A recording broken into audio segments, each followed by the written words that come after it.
So this video is just for my sanity. It really is, because you can only deal with the crazy for so long. So a week or two ago, a guy called Stefan Molyneux, who is an anarchist, yeah, I know, he does this 45-minute response to a single comment that I left on one of his videos. And so I start going through the stuff, and he's crazy, like Scientology style crazy. So I'm sort of doing that video. And then comes this new Sanitys Sake video, which I must admit I've not watched in full yet.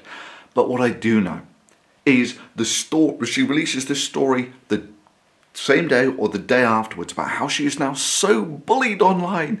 Yes, we're back to the professional victimhood because the last video was a comparative flop. So what do we need to coincide with the release of the new video? How she's the victim again. Apparently she is now so threatened online that she's had to move house, to which I simply call bullshit. There are no credible threats really against feminists at all, let alone against Sanitys Sake for her criticisms of gaming. I mean, seriously, let's Salman Rushdie, he had real cause to go into hiding. Sanitys Sake doesn't, because there have been critics of Islam who have been stabbed to death in the streets. There have been no critics of gaming who have been stabbed to death or killed in any way. But for Sanitys Sake, this is such a terrible mortal threat for her that she had to leave her house. Which does bring me on to the interesting thing, is that years ago, when I was doing things like Draw Muhammad Day, I did actually have some credible death threats. What I did at the time was I went to the FBI. Sanitys Sake goes to Polygon. Right, so you go to promote, oh look at how threatened I am. I went to the FBI. I didn't tell anyone about it, until now obviously. But this is basically her whole shtick, is professional victimhood, and it drives me crazy. Anyway, so this is just going to be my little moment of zen, my little moment of peace, of doing the things that I like to do. Enjoy. So this is just one of the coolest things ever. This is actually a meteorite, and it's got some funny patterns on it. And where those patterns come from is absolutely amazing. So they're called Widmanstatten patterns. And at the beginning of the solar system, when stuff started accreting, as those things accrete, they get very hot. And they melt, and all the dense stuff sinks to the middle, and all the dense stuff, of course, is basically iron, nickel, cobalt, that sort of thing. And so you get these little planetesimals with molten iron cores, and because they're relatively small for planetary bodies, they sort of radiate that heat out into space.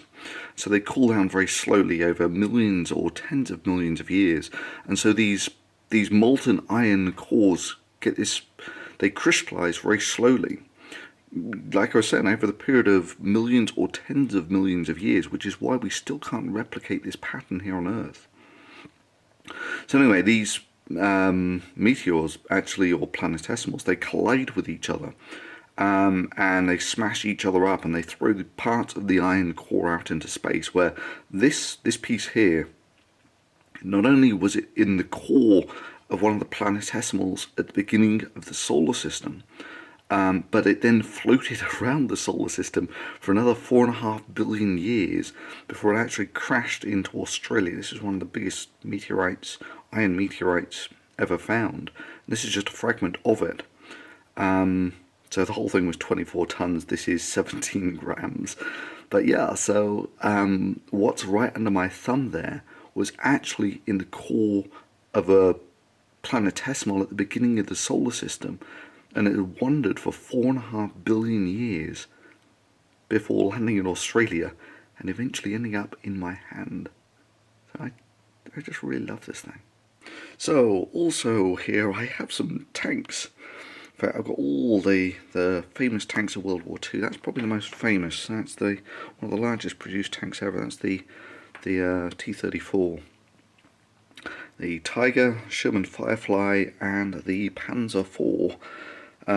Now, it's one of the crazy things. The rate of tank development over World War II was stunning. So this, at the beginning of the war, was the Germans essentially their best and their heaviest tank. And it was both outnumbered by the Allies, so the Allies had bigger numbers and better tanks, and the Germans still managed to hand them their asses. And how they, if you think the answer to that is cheese-eating surrender monkeys, not quite. Turns out the Germans handed the asses to basically everyone when they first encountered them, including the Americans at Kasserine. So anyway, at the beginning of the war, that was the Germans' best tank, and they handled them well. And this is basically what the Americans designed to reply to it, which is the Sherman Firefly. And if by the time the Allies invaded, they had been fighting those against those, these would have carried the day no problem. Unfortunately, by the time the Allies did invade, the Germans had come up with this thing, this monster, which is the Tiger, which was more heavily armoured and bigger gunned than anything the Allies had. And if the Germans had a lot of them, that would have been a bit of a problem. Turns out air power by this time had started to tip the balance, and the Germans just didn't have enough of these to man the line. If you don't have enough of them to man the line, you just drive your fast, small tanks around the back, and once something like this has no petrol, it has no ammunition, and its crew don't have food or water, it's essentially a pile of junk. Then up here we have some of the largest, in fact this one here, this guy here, the Yamato, is the largest big gunned warship ever. So we've got basically one American, one Japanese, one German, and both of the Axis machines were sunk by planes. In fact, the crazy thing is, at the beginning of the war, the Japanese sent out a flight of about 300 planes to bomb Pearl Harbor, and they essentially devastated Pearl Harbor with it. But this monster here, which is the largest big gunned battleship ever, it took, the Americans sent about as many planes to sink this thing as the Japanese sent to bomb Pearl Harbor. So, big, fearsome machine. Up here we've got a glass bottle of Coke, which you can still get in Finland, along with a Buckminster Fullerene. This guy here is kind of cute, because it's just like a little remote-controlled helicopter, but it'll fire these little missiles remotely. So I actually used those for my sodium research, that you can put pieces of sodium or potassium on there and fire it remotely. So that was actually quite useful little gizmo. And of course we've got some diamond. Everyone should have some diamond. Here we have some real research. That's acetic acid, pure acetic acid, essentially vinegar, very concentrated vinegar. And here I have some guanidinium carbonate, which, surprise surprise, I was using to make guanidinium acetate with, which I actually need for an upcoming experiment. So my kitchen table, yeah, that's where the research really starts. And we've got some other fun stuff on here too, like, oh yeah, Bacardi, good stuff for research. And these are fun. So, I'm going to focus for us. There we go, focus. Right, so these are 3 of the very early prototypes for what is eventually going to be a cesium thermometer.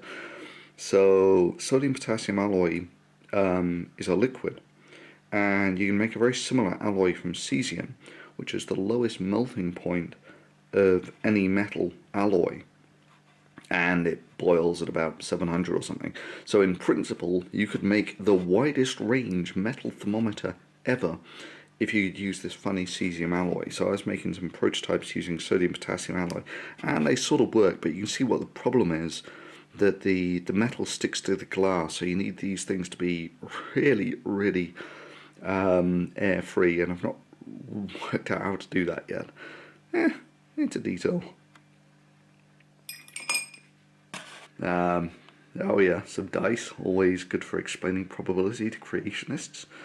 Oh, and the vacuum pump, ultrasonic bath, and some interesting stuff over here. So the telescope I got so it could track the sun 24/7, so you actually see. This is, if you like, pointing to a fixed point in space, which for the moment I'm just going to call the sun.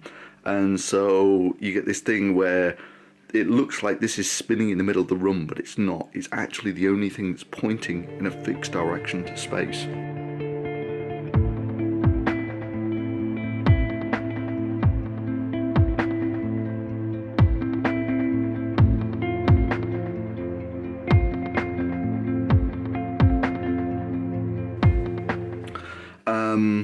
And these things are solar powered bricks, so there's basically a solar panel in there with a single LED in the middle, and so they charge up during the day and they light up during the night, and they're actually quite good.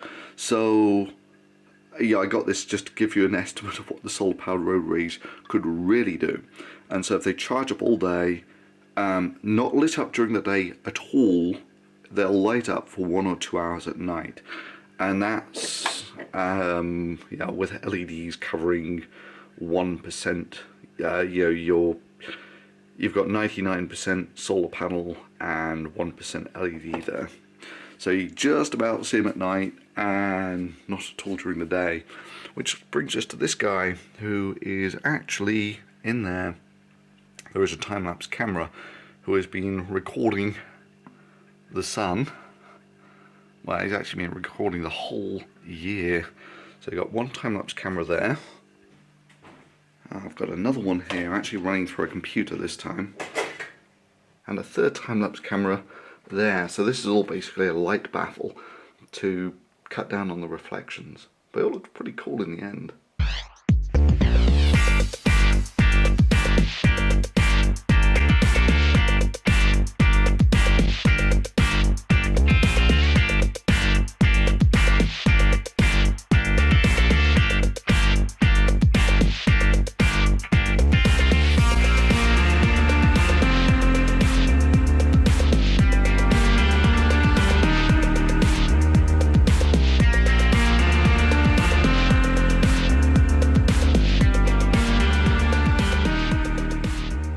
And so here you have the sort of, that is how I actually make the videos. So this is this Stefan Molyneux guy. And just to give you some idea of what he's like. Should I be shot when they drag me away and throw me in a pit of anal rape? Do you support the use of violence against me? Do you support me being shot? You don't keep people in your life who want you shot. Anyway, so it goes on and on like that. I mean, just the mere fact that you have to go through all of the video and you watch it over and over again while you're watching this. So he just goes on and on for, what is that? It's like 4 minutes. 4 minutes out of 20. He's just going on about, yeah, this emotional straw man of... Well, I know that you want me shot, but... Oh, fucking moron. Anyway, so yeah, this is the sort of really, this is the bit that gets you down, is when you have this stuff on the timeline and you just have to watch it over and over and over again. And yeah, it grinds after a while. This is maybe some of the more interesting stuff. So let's open some files. That's the sodium explosion stuff, of which there is plenty. I can't show it here yet until it's published, unfortunately. But believe me, we got the finest footage of this stuff in the world, bar none. As you see, there's lots of it. But there's also a lot of other stuff that I did just when I was messing around with the high-speed cameras. So some of the dice rolls are kind of fun. So I did these. At some point, I'll get on to the creationists with their, you know, it's all too improbable to happen. So this is filmed at 1,000 frames per second. These are dice, little baby dice, and you know, it just goes on and on until, oh, what's the probability? There's more than that. There's more. There we go. What's the probability of the outcome? And if it's so improbable, does that mean God must have done it? Anyway, yeah, they look really cool dice. Especially, there's only a few of them there. Beautiful in their little Newtonian motions. And there.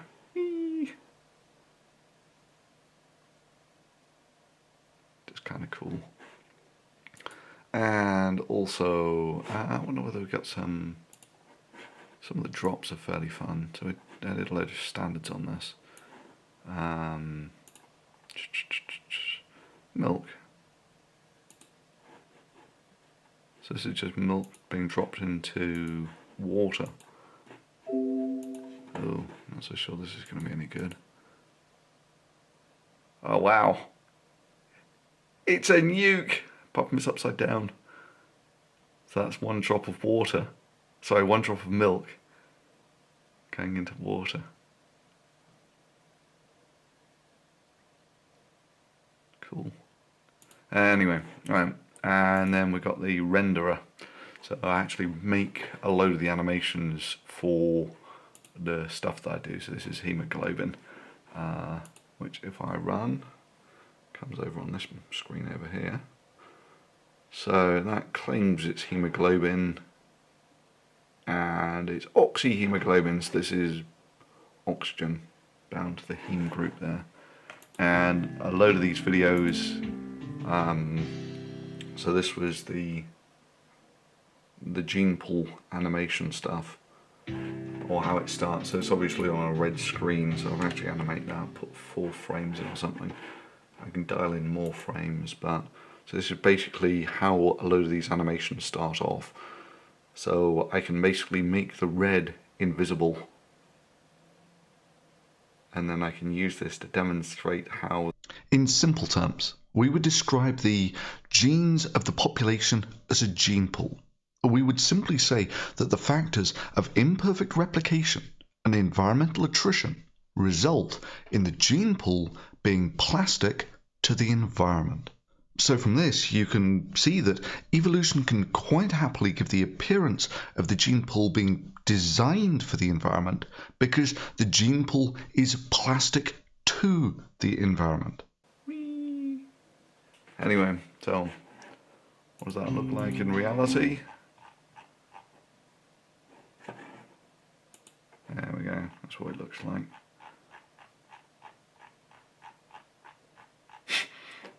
Obviously I used some scripts to generate this, but and what else? Oh, we got the solar cells. It's kind of fun. Oh, and tanks, yeah. So at some point I'll do something about animations of tanks. How to basically win wars. And so I've got some tanks which I've created. And a load of other stuff. Radiation, don't know what that is. It's taking its time. Oh! That's from the radiation on the beach video. So these things will actually all move around with time. Huh. Cool. And the radiation goes down because the radiation isn't coming from the water. Indeed, the water is providing enhanced shielding from the radiation in the sand. And then, of course, when he gets off the beach, he's away from the black sand, and the radiation levels go down even further. And just so you know, this is what actually a video looks like on the timeline. So there's a gazillion of cuts, and quite often you get layer on layer of these things. So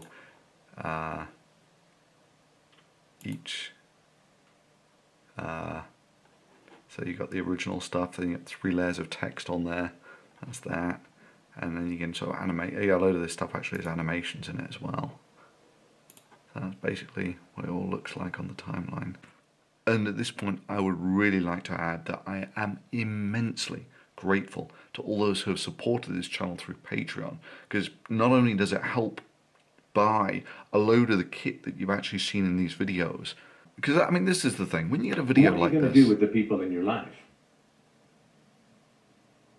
who want you shot. Somebody says, I support farm subsidies. You simply say to them, do you support me getting shot if I don't support them? I mean, when you have to go through hours of this stuff, it can be pretty depressing, especially if they're spouting. It doesn't matter whether it's religious bullshit, pseudoscience bullshit, anarchistic bullshit, or feminist bullshit. It can get you down. Actually, and on the subject of crazy religious ideas, this Professor Bumblebrain's Bonkers Book of Prayer, which is actually a real book. Seriously. Can I pray? Should I close my eyes? Does God answer my prayers? Why say amen? This is a real book. Yeah, apparently God is like a prayer is like a communications satellite for talking to God. The mere fact that there are people supporting you, whether it be small or large, is immensely well received. So a big thank you to all of those who support this channel through Patreon.